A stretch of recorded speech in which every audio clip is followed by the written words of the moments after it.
Hi there, this is Matt with State of Flex here with a review for the fourth Thor movie, or the fourth? Thor, Love and Thunder. If you thought that was a silly joke, get ready for him, because this is a movie filled with silly jokes, brimming with them. You're going to feel pretty Thor afterwards. It is a good movie. I'm not going to take this away from it. This is a very, very good movie that the humor kind of gets in the way of. Thor Ragnarok was able to elevate what had been done with the previous Thor movies and the stagnancy of his character through his early Avenger films as well, to reinvigorate with something new and pumping with energy, and the shift in tone and humor was a welcome one after the somewhat laborious Thor The Dark World. This time around, the film needs a weight of drama, and while it gets it from time to time, the absolute silliness of the picture buys back every moment of true drama. Now, that isn't to say that I didn't choke up. There are a couple moments in this film that did get, like, the tears rolling a little bit, but nowhere near as much as they should have. Anybody who's read the Mighty Thor comics with Jane Foster's Thor will kind of know the trajectory this story goes, and it is one that details a great deal of emotion. It's dealing with very heavy, weighty issues, which I'm not going to announce what they are here. I'll let you experience that for yourself, but I probably will do a spoiler review coming on down the line. Marvel has always had an issue with letting drama sit. If the movie starts getting too weighted with drama, they tend to make a joke to undercut the drama, and sometimes that works very effectively. I think The Avengers is a very, very strong film. Probably and possibly, in my opinion, the funniest film in the whole MCU is that first Avengers movie.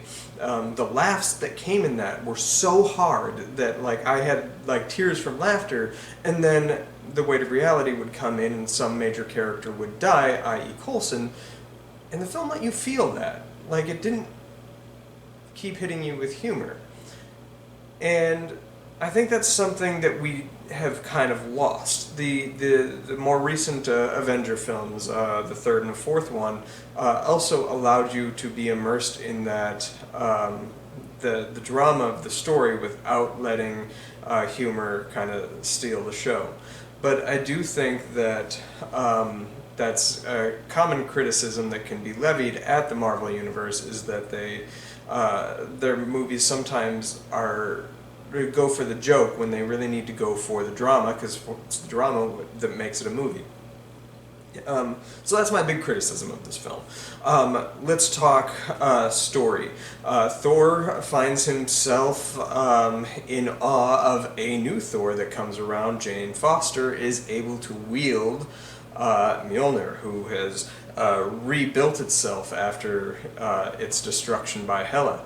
And Thor and Jane go on a journey to stop Gore the God Butcher, played by Christian Bale in one of the best performances I've seen from a villain in these Marvel movies. He is so good in this movie. His whole character is that he is a holy man who pledged himself to a holy God, and when that God let him down and let all of his people down, he turned on that God and was chosen to wield his own weapon, for which he wants to prove that he is he's an atheist, and he wants to prove to the world that atheism is the true belief structure, because there is no such thing as a god. If a god can die, they are not a god. Therefore, at all. So he goes about slaughtering gods, and turns his sights on Asgard, and that's where the Thors come into it, as well as the other Asgardians. And the film is great when it's focused on gore, and it's also great when it's focused on the drama involving Jane Foster, played by Natalie Portman, who's really good in this movie, and reminds you what you were kind of missing with some of these other ones, or her non-appearances, if you will. And Hemsworth is great, as he usually is. The Guardians are here for a limited time, and they're fun as always. I was hoping to see a little more Chris Pratt, Chris Hemsworth interplay, because I think they play off each other so excellently. But alas, it was not meant to be.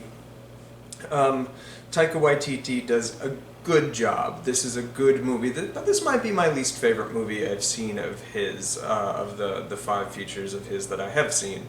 This is probably my least favorite. Not to say it's bad, it's just he undercut the drama too much for me. And this is the same filmmaker who could make Jojo Rabbit, a movie that is insanely funny and when it needs to be, and then all of a sudden when it needs to be a drama, it is a drama that is weighty and it's whole, and the two kind of intermingled well. He just doesn't find that intermingling this time around.